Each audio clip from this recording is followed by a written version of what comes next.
Recorded live at 4ZZZ Studios Brisbane on 102.1 FM and broadcast across Australia on the Community Radio Network. You're listening to Z Games. With 10 years experience and over 500 episodes, Z Games brings you the best in gaming news, reviews, community and culture. Want to reach out? Message us on Facebook at ZEVGamesAU.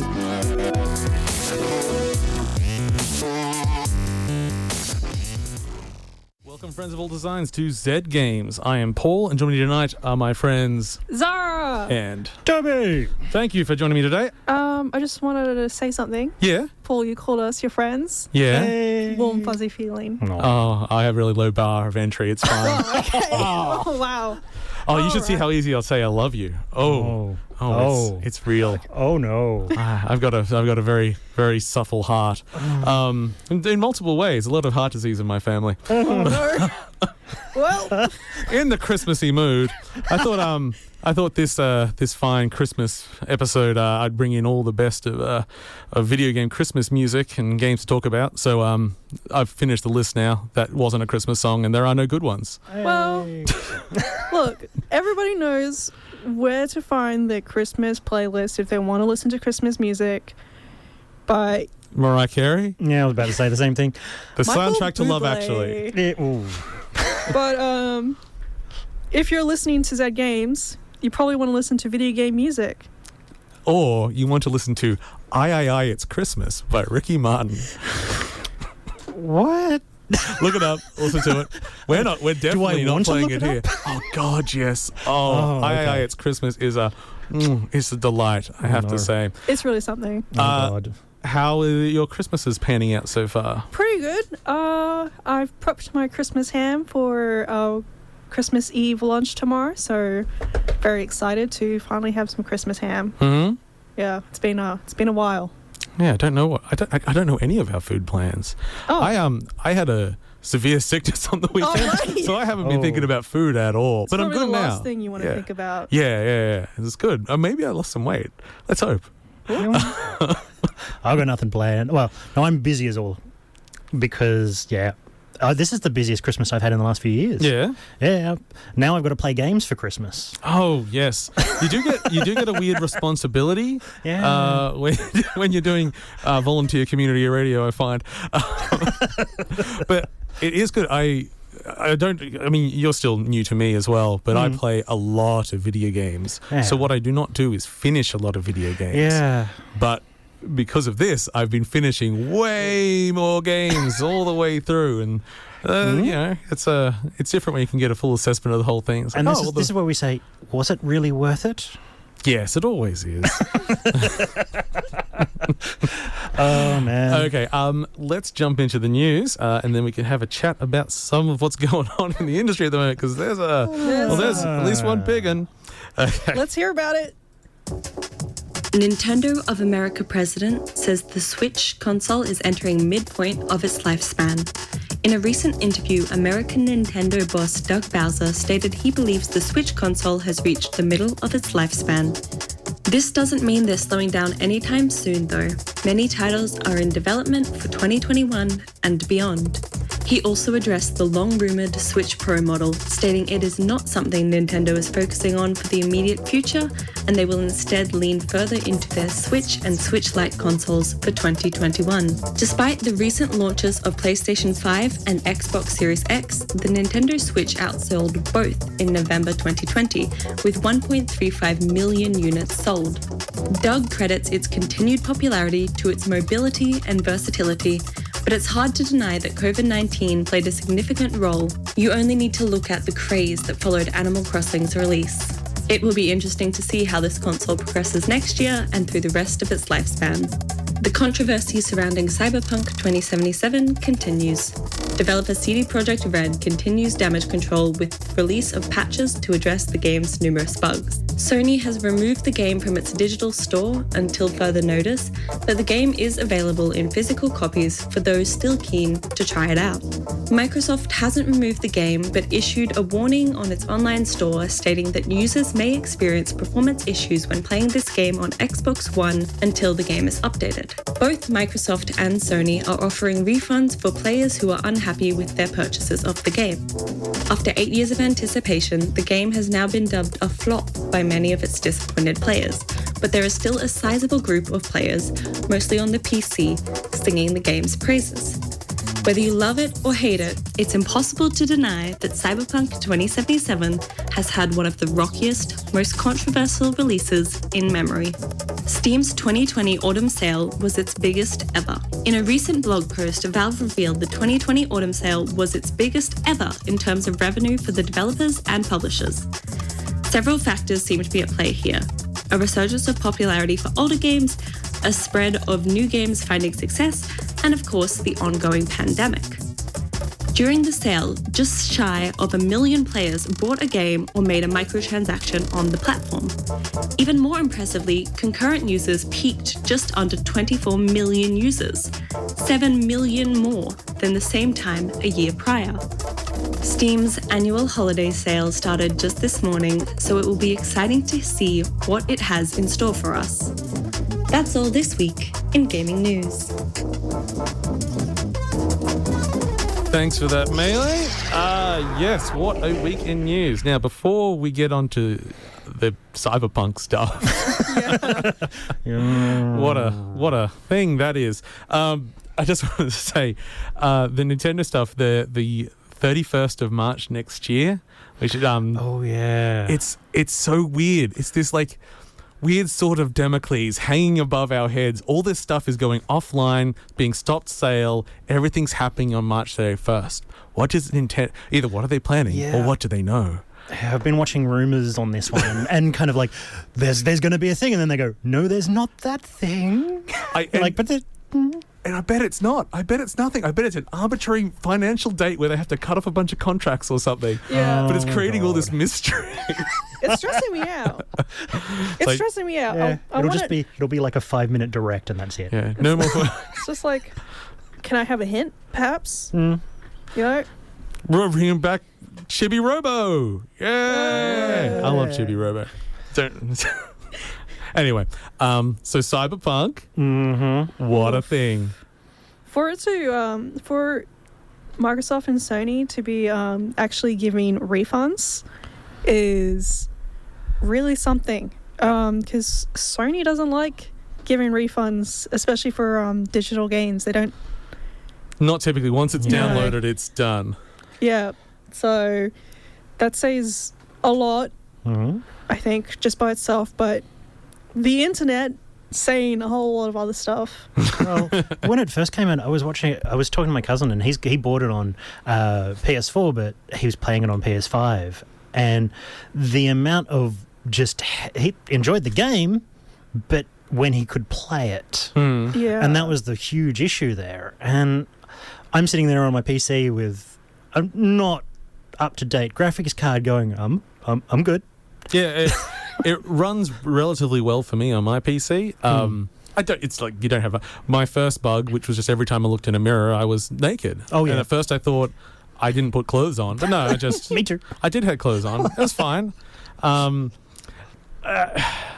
It is. I mean, the last episode I was on of Z Games, it was the eve before Cyberpunk. Yeah. And I think I said to everyone, it's going to be big, it's going to be ambitious, it's going to be buggy as hell. And that's it. But even I wasn't quite anticipating, because Sony removing it from sale, that is a precedent that I can't think of another example, because people bring up other games that have been removed from sale, but it's not the distribution platform that removes them. It's normally either the developer or the publisher has pulled it. Yeah.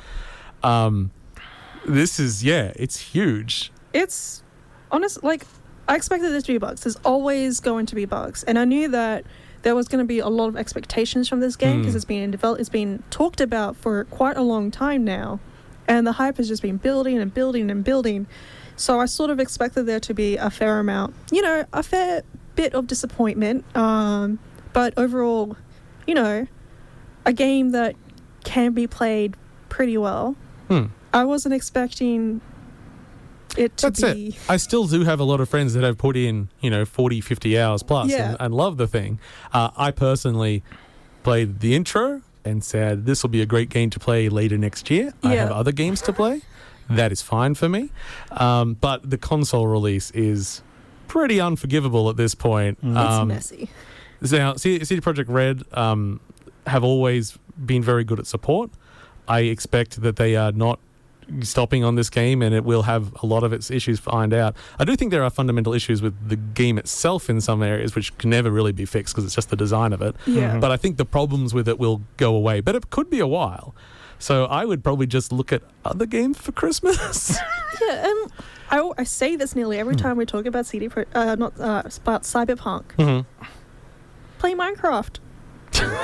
It's fine. But Minecraft! You do like Minecraft. I do like Minecraft. You do. And I don't play it nearly as much as I want to play it. Is it really? Do you just have a latent desire to play Minecraft at all times? Yes. So that's your, if anything in life falls through, it's At least I Christmas got is my- cancelled. I can play Minecraft. I can though. play Minecraft. I don't know. It's just been a dependable game for me. I could always lean on it for support. We're going to have a little bit of a chat about free games around Christmas. And it's not just Christmas, but it's sort of how the industry has changed a little bit in that if you are someone that doesn't have a lot of resources and you want to be a gamer, there's a lot you can do without really any money at all. You do, unfortunately, still need to have hardware to play on at the moment. yeah. That may still change. What does that? What does that mean? What does that Well, mean? not to allude to anything. This isn't insider meeting or anything. Just the rise of streaming services and such. Oh, Eventually, you may really just need a screen, which I suppose you still need hardware. I mean, I thought you were implying that in the future we're just going to be able to just beam games directly to our brain. Yeah. I mean, I can't confirm or deny that. But Wetware gaming, or are we just talking board games? I mean, I forgot board games. I forgot. I was until They're we real started talking things. and went, wait, there are games that aren't on computers. it's true. So just as a quick little thing at the beginning, so if you, and this will be very PC centric because unfortunately as far as free games, not free to play games, just straight up free stuff, you're pretty much restricted to PC. So if you're not a PC gamer, you don't have a lot of options here. But if you are, let me start with probably the big one these days, which is of course Epic Games. Epic have been giving away a free game a week, sometimes two, and I think maybe once or twice three, for 2 years now. And when it comes to Christmas time, they like to give one away every day. And we are now about halfway through the cycle. Yep. So if you have not been doing that, then you've missed out on a bunch of games, but there's still a bunch left. And I think yesterday was Alien Isolation. What was today's free game? Oh, today's free game is a repeat from their historical. It's something I went to go, oh, free game, download. And I went, no, you already have this in your library. Giving away the same thing twice. How could they dare do that? So Epic Games is a good place to look to get that stuff. I know there's sort of been a leak of what's supposed to come out. Yeah. I know included in that. Well, there were two. There was one which was ridiculous, but there's one that's actually been accurate so far, and that includes Insiders up in a few days. Yeah. And Insiders is one of my top games of all time. I haven't So if you've never played that, that'll be an opportunity to grab that. So they're not nothing games. They are generally pretty robust games that you get through there.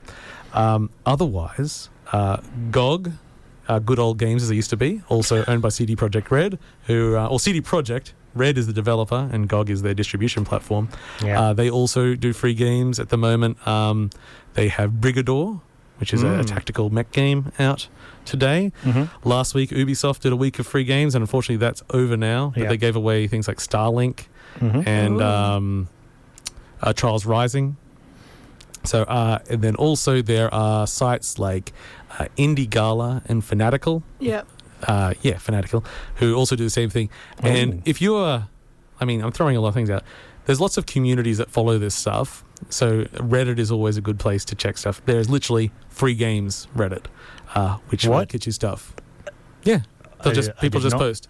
You'll get a lot of like itch.io and small things that aren't, most people are interested in the bigger stuff that we're talking about here, but there's a lot of stuff out there. Yeah. And especially Christmas time when we've all got a bit of extra time and you might be looking for something to play. And hey, free is the best, isn't it? Mm-hmm. Free is pretty good. Yeah, I can't imagine, like, if I had been a kid in this day and age. I mean, I used to play one game for 2 years. I remember That's what how shareware like was. some games would have like a sort of a demo of other games on the disc, and I would just play those demos over and over and over because they were free. Warcraft 1. Especially the old shareware days. Yeah. Let's give Here's the Doom full another game, just locked off at a point. But the point is that there are a lot of free games available, and there will be more free games coming out pretty often over the next week or so. Yeah. And there will be other things around. My favourites are the is the MMOs good? Still doing the trials, free Yes. trials. I'm as Paul glaring at me as I say the word MMO. No, I've been looking at it, and because I want to mention, because Christmas is such a social event. For me, there was years when I was just on my own, and MMO was like the best thing for me to at that time. So things like Final Fantasy and World of Warcraft, you can actually play free up to a certain point. Yeah. Destiny as well, and they're all doing Christmas events where you can get together with friends and those kinds of things. So And it's a really nice way they're a of lot of getting fun together. as well. I do love Christmas events in games. Yeah. It's very sweet. It's like, oh wow, snow, festive. I play a weekly Deep Rock Galactic game with some friends, and they've just added some hats and stuff. But in the base where you run around between missions, they just added some piles of snow. So we just spent a long time picking up snow and throwing it at each other. Yeah. Good old snowball events. So always so much fun. Oh, we can't throw snow at each other anymore in Destiny No, really? because we don't have the farm. No, but there is snow on. The tower? On the Yes. sentence, yeah. Okay. Zahra's had bad internet, so hasn't managed to log into the tower yet. But Yeah. we've offered, and I think they'll be coming around to have a look at the tower. Oh, well, that's nice. Gonna kick you off your computer, Toby. Absolutely. Hopefully it doesn't crash while you play. Hopefully. That'll It be has too issues cruel. with Destiny. No, on the because do most MMOs have like a free up to a level at the moment? I honestly don't play many more other than those ones because I have a personal opinion even in MMOs where gambling is not good. I can agree with that too, but mine might go a bit further. But No, because I have promised to try WoW again because I am not renowned, but I am somewhat known as a disliker of MMOs and WoW in particular. But it has been many years. I don't think I'll go back to my main, who was a level 2 cow person. That always makes people angry. As a WoW addict, that just you don't want to confused be a me. level 2 cow person? Yeah. I mean, I could throw away all that progress, I guess. But yeah, I'm going to play. They said do 1 to 10, but apparently that's only about 1 hour now. So Less. I might do a little bit higher and just see if it can win me over. Every once in a while, an MMO does grab my attention for a little while, but not too long. I think it's always good to sort of revisit a game after a few years because you never know. Like perhaps there's just something that just captures your attention in your current Especially place. something that is popular. And if something's popular and I don't get it, I'd rather know why people like it than just dismiss it. 'Cause, Yeah. But also, it's an evolving game. Why not see how things change? That's great. Any other like tips or ideas for Christmas gaming? No. Yeah. It's just a happy time. Yeah. I'll get out the old Jackbox games with Oh yeah, group gaming. yeah. So you do have things like your Jackbox games. Oh, yeah. That are. I always want to pull one out and pull out a game of Jackbox. And It's freezing. we'll just pull out Jackbox can be Jackbox gaming played. community. You can get Jackbox on console, can't you? Yes. And also Yeah. the PC. I have all the Jackbox games on my Switch. Yeah. And I have a very small third-party dock that I use with my Switch, which just sort of plugs in the bottom. You don't have to take the dock around with you. nice. So I can just take this wherever we go and play some Jackbox. You still need to set up the internet, but Yeah. But with Jackbox, you can just put it up onto the TV, everybody signs in with their phones, and you all get to have a really silly time about it. Oh, and the barrier of entry, because it is just normally text input or drawing, is, you can get everyone in the family in. Yeah. It's when you get, especially the elderly relative that just finds out they can swear and they're very excited by it. It's a game that pretty much everyone can play. It's a great equalizer. Yeah. Yeah, I think they've done 7 collections so far of stuff. Because if you don't, they're like trivia games or just little social manipulation things. Yeah. It's or make a T-shirt and pitch the idea. Oh, I love the T-shirt. I love the T-shirt. I think I still have saved T-shirts. I still have screenshots of some. They're just God. I want to suddenly start telling stories from Jackbox interactions, but they're very boring to people that aren't me and my friends. And that is Mine the mostly eternal involves curse. swearing. That is the eternal curse. Tobi has a review for us tonight. He will be reviewing Sakuna of Rice and Ruin. So please take it away, Tobi. Okay. Sakuna of Rice and Ruin is based in a Japanese folklore fantasy world where you play Sakuna, the daughter of Takaribi, the god of war, and Toyohana, the goddess of the harvest. Living in the capital of Yamato, part of the lofty immortal realm, she has cultivated the habits of a feisty, spoilt, lazy drunkard who manages to get exiled to the Isle of Demons with some humans until the higher-ups can figure out how to get the humans back to the lowly mortal realm. This is a game where you will need to scavenge for food and defend your home because the humans are helpless and you are a lazy goddess. So, utilising the tools at your disposal, a sickle and hoe, you reluctantly get to work. Very reluctantly. Visually, it has an anime styling with ukiyo-e, which is Japanese woodblock influence, giving it the hint of something akin to the game Ori, but also with enough realism in the world to draw you into the farming simulation. Yeah. So, Sakuna of Rice and Ruin is a strange beast of a game. It's equal parts side-scroller, platforming, fighter, beat-em-up, a Japanese role-playing game, and a rice farming simulator. And the developers went far and beyond when it comes to the realism of this rice farm sim with cultivation, farming and harvesting, so much so that the players have been known to research rice growing on the website for the Japanese Ministry of Agricultural, Forestry and Fisheries for just rice growing guides. So, the rice growing loop in a nutshell. You firstly fertilise your field using a base of night soil. Yep, that's human poop. Yeah. And let it mature with some basics like beast horn and leaf matter. Then you till it into the field while removing any stones you come across. And then you sow the rice by hand. Mm-hmm. Next, you maintain the field by keeping an accurate eye on water levels, ground temperature, the weather, and pest control. Once it is grown, you harvest, dry, and then use a traditional kokobashi. You thresh them to strip the grains from the stalk. Then you polish the rice to your preference. And the resultant quality of rice is affected by every step of the process. You get a nice little note telling you the details and results afterwards. The other side of the coin is the relatively standard side-scrolling JRPG beat-em-up. The stage design has some nice platforming mechanics and the monsters are semi-repetitive. However, the bosses can have quite a steep learning curve. Luckily, the game's respawning mechanic is very forgiving, basically starting you from the start of the level on death, just resetting that level's progress. So basically, you go out and beat up monsters, demons, to collect stuff, to take home, to use to make different farming tools or clothes, and to feed yourself and your mortal pseudo-family daily boosts. Then you spend the rest of your time growing rice, to also feed your family, but also because every advance in your rice harvest directly correlates to upgrades in your battle prowess. Makes sense. Throughout every part of the game, you are serenaded by the traditional Japanese instrumentation composed by Hiroyuki Yoshima. The musical melody softly relaxing while tending to your homestead and upbeat and motivating while in battle. There are also realistic soundscapes of the seasons and areas played over the top of these, making for such a delightful oral experience that I sometimes just sat there and listened for the simple joy of it.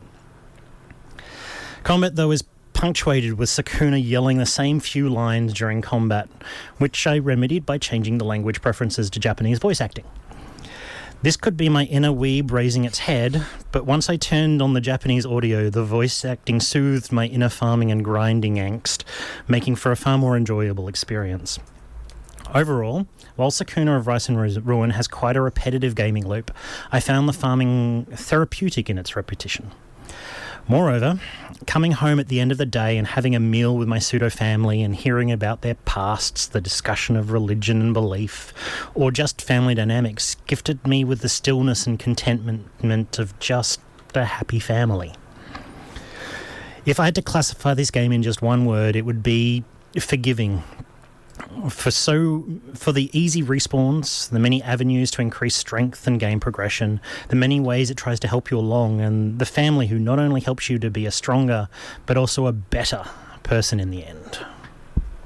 That's beautiful. And it is a really beautiful game. Like, visually, it's a very beautiful game. But it is grindy.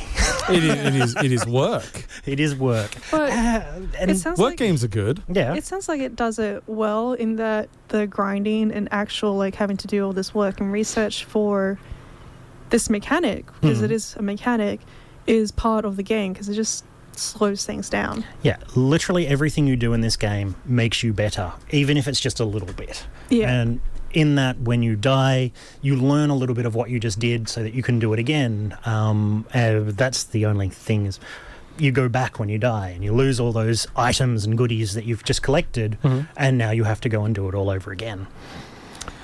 But that is literally the only setback that you get. Well, that I found that you get. I will admit, I've been very, very strenuously taking care of my field and taking care Very of all cautious. these little family. But yeah, But that sounds like it was, the purpose of the game is to actually care so much about this aspect of the game, is to put in as much care and time into it as a farmer would. yeah. Because you're not And- only like bettering yourself, you're supporting your family as well. Yeah, and the actual developers spent so much time. They grew their own rice at home to try and push this even further, to try and make it more and more realistic and more accurate, so that literally from the experience of playing the game, you could go and till a field It's rice. That's amazing. and make some rice, because you literally know how far away, what temperature, 20, is it 23 degrees? How deep? It's ankle deep. That is wonderful. Yeah. I and quite that like was- farming games, but that sounds really. I might give it a whirl. Farming method, like work games are. There is something just very satisfying about doing it as a repetition. I think what sounds good here is that there's also that community there, and there's some attachment. So it's like there's some emotion as well as doing the work. I'm not going to say it's nothing groundbreaking. There's no twists and there's no turns.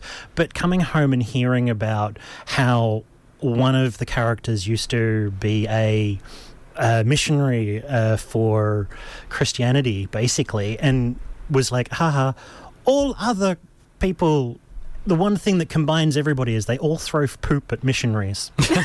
And I was blown away by just that wonderful joyousness and those little tiny stories that are being made, and I really enjoyed that.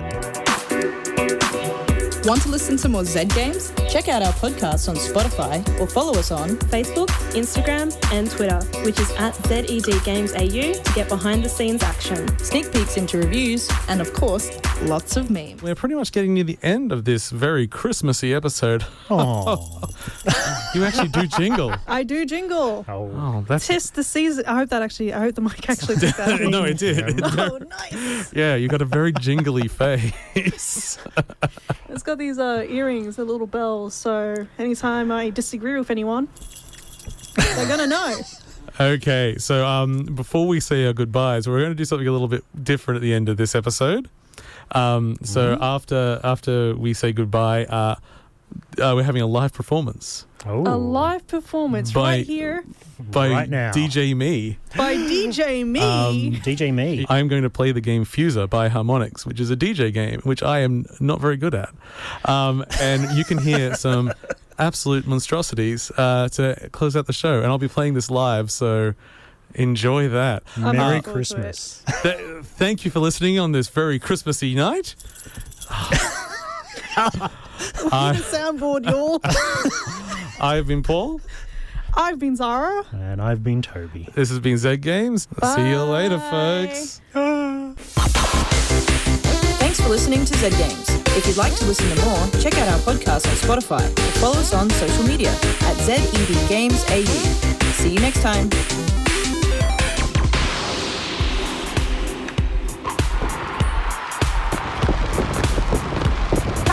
Check my nails. Baby, how you feeling? Feeling good as hell. Woo, child. Tired of the bush. Gone, dust your shoulders off. Keep it moving. Yes, Lord. Trying to get some new in there. Swimwear, going to the push. Come now, come dry your eyes. You know you a star, you can touch the sky. I know that it's hard, but you have to try. If you need advice, let me simplify. Much to do, so much to see. So what's wrong with taking the back streets? You'll never know if you don't go. You'll never shine if you don't glow. Hey now, you're an all-star. Get your game on, go play. Hey now, you're a rock star. Get the show on.